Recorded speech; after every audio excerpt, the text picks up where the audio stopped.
उनका कांटेक्ट था वो पूरा ख़त्म हो चुका है। आज एंड कल सारे लोग डिस्चार्ज हो रहा है।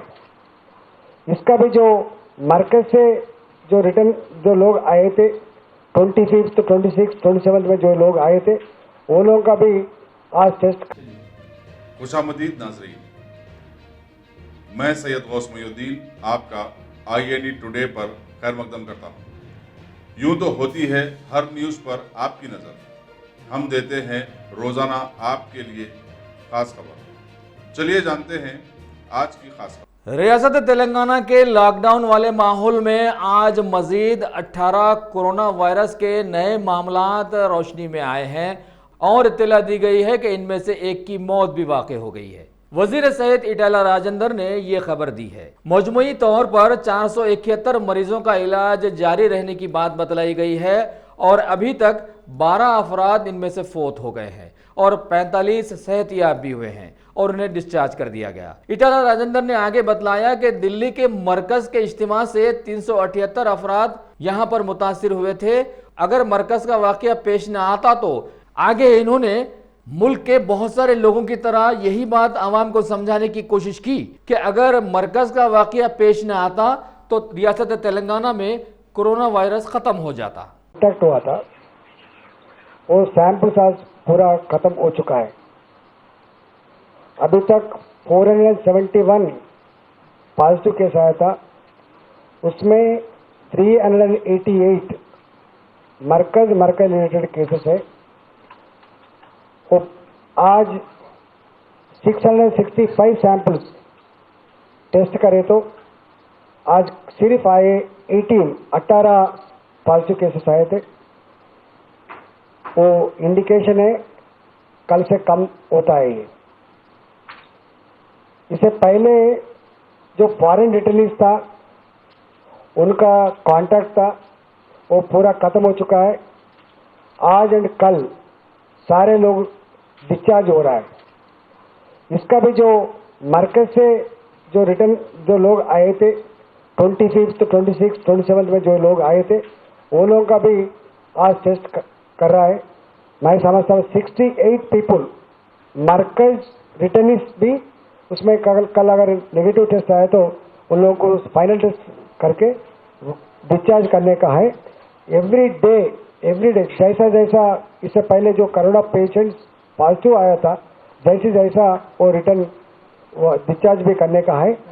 और इसके एक ही पेशेंट थोड़ा सीरियस था। सभी लोग जो ट्रीटमेंट ले रहे हैं वो सभी अच्छा है। अभी तक जितना जो 12 लोग मरे थे अभी तक 45 लोग जो डिस्चार्ज हुआ था, कल से वो नंबर बढ़ते जाता।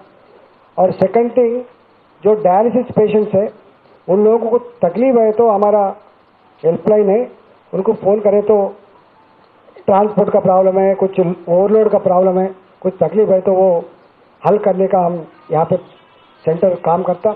और सेकंड थिंग जो थैलेसीमिया सिकल सेल पेशेंट्स है वो थैलेसीमिया सिकल सेल पेशेंट्स के लिए ब्लड महीने को 2 बार चढ़ाना पड़ेगा।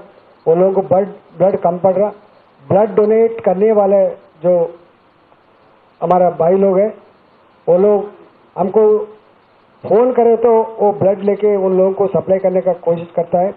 और थर्ड थिंग हमारा जो हेल्थ डिपार्टमेंट के लिए जो 4 फ्रंट में काम कर रहा है, हेल्थ डिपार्टमेंट के अंदर उन लोगों को 7 वीक्स का जो SCQ टैबलेट्स ये दूसरा दवा देके हमारा लोगों को सेफ्टी रखने के लिए हमारा डिपार्टमेंट काम कर रहा है। और कल से मैं समझता हूँ ये मरकज केसेस जो ख़त्म हो चुका है, कल से positive cases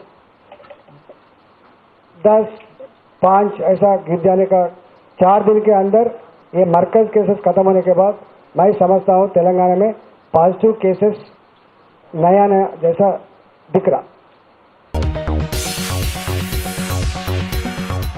Ghazi kidney centre and multi speciality hospital, गुर्दे और बवासीर के इलाज का 40 साल मशहूर हॉस्पिटल, जहां हजारों पेशेंट्स क्योर हो चुके हैं। Doctor Hussaini international national award winner और दूसरे डॉक्टर्स और लेडी डॉक्टर्स की जेर खिदमत गुर्दे के तमाम अमराज का मुकम्मल ट्रीटमेंट किया जा रहा है। गुर्दे फेल हो चुके हों, डायलिसिस करवा रहे हों, याद रखिए डायलिसिस कोई इलाज नहीं, इससे 1% भी गुर्दे रिकवर नहीं होते। हाँ, डायलिसिस टेम्पररी रिलीफ दे सकता है, लेकिन हमारे ट्रीटमेंट से गुर्दे फिर से फंक्शन में आ सकते हैं। गुर्दे श्रिंक हो गए हों या सिस्ट हो, गुर्दे की पथरी हो, कैसी भी गुर्दे की तकलीफ हो या पाइल्स यानी बवासीर, चाहे ब्लीडिंग हो या कोम, बगैर ऑपरेशन मुकम्मल क्योर ट्रीटमेंट का एक ही centre, Ghazi kidney centre, DLRL main road, opposite Vikas high school, Chandrayan Gutta, Hyderabad. Cell 9966930824 या 9391326261।